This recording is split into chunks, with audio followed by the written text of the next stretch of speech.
Hey guys, my name is Ryan. And I am Mysca. And welcome back to Overwatch Central. We were originally planning on uploading our next map overview / guide today, but have decided to take some time to talk about the patch notes today. Yesterday, for those that don't know, a new Overwatch patch was pushed out, which mainly included some hero balancing updates and other minor fixes and tweaks. A lot of these balances were very aggressive. Jeff Kaplan said himself, whilst the game is still in beta, they want to put some heroes under the radar and make some big buffs / nerfs to them and see how they work. If they don't, they will quickly rectify what they need to. The easiest way for us to go through them all is by going through the patch notes from top to bottom, so let's get started.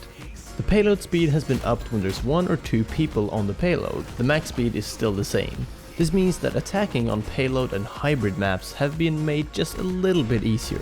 Maybe the win rate was low for attackers on some payload maps. Who knows? The loot box drops were changed a bit. You can now receive common boxes. All sprays and voice lines are now common drops, and all player icons and victory poses are now rare. Rare and epic coin drops will be given out more frequently, but the legendary coin drops won't drop as often. Matchmaking was improved for groups and high skill players. No other details on that, we'll see if we can tell the difference or not when playing this week. The Australia, South America and Southeast Asia regions should have shorter queue times now. Voice lines can now be spammed 4 times to then go on cooldown, and a global cooldown was added for spamming other commands in the social wheel. Now for the most interesting part, the hero balancing changes. Started off with a slight Bastion buff. Your camera is no longer locked when transforming into sentry mode, and damaging Bastion's core will only do double damage instead of triple. A well-deserved buff for Bastion in our opinion really, since he was hit very hard by the nerf bat from the last updates that went out. Next up is one of the total health tweaks. Genji has lost 50 HP and now has a max HP pool of just 150. It'll be interesting to see how this will work out, but I feel that it's a reasonable nerf. Lucio was the second hero to receive a health nerf and is also down to 150 total HP. Many speculated that Lucio would have his self-heal removed, but Blizzard decided to go with this nerf instead. The change is more than noticeable when in-game. It makes the hero just a little bit more difficult to play, which seems good to us. Lucio was way too tanky before and Genji needed some kind of nerf, so I felt that Blizzard made the right choice here. All Widowmakers will be happy now, as they have 2 more characters that they can one-shot with a non-crit hit.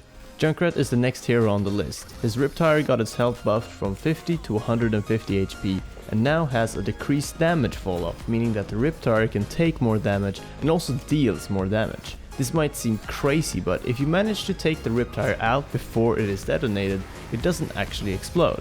I thought Junkrat would be nerfed more since his damage is quite ridiculous right now, but this is more of a buff than a nerf really, especially if you keep in mind that Junkrat could actually die to his own Riptire being shot, but not anymore. I love playing Junkrat, but this seems a bit too much even for me. Hopefully they end up nerfing the rate that his ultimate charges at, since you get it a bit too often at the moment. Up next is Mei with a nice buff to her primary fire. A slow effect is now instantly applied and the range of her left click fire is increased. The total time to freeze an enemy is unchanged though. With this buff came a nerf to her ultimate radius, but it can also not be blocked by barriers or the payload anymore. An interesting change that I feel makes Mei a better pick in more situations.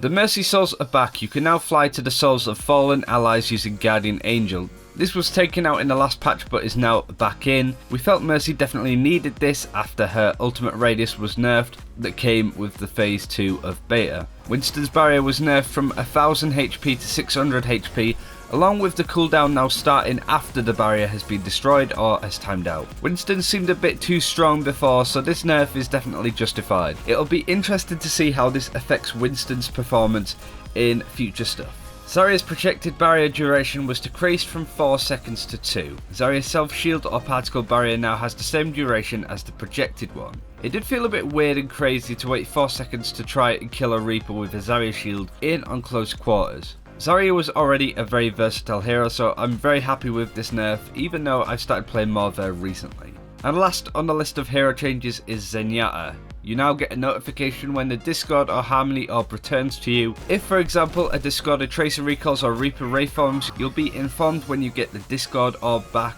and the message will tell you that it's been returned. Other than these updates, there were some small bug fixes that we won't go over here. However, Symmetra apparently had her orb speed upped slightly, but this is not in the patch notes for some reason. If you want to read the full patch notes, then click the link in the description or comments. Let us know what you think about these changes by dropping a comment down below.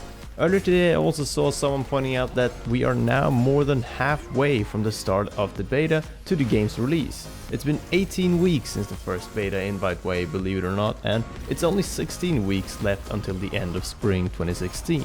But who knows, maybe the game will be released even earlier than that. Either way, hang in there everyone, we've almost reached the launch. That's it for this time. Thank you very much for watching.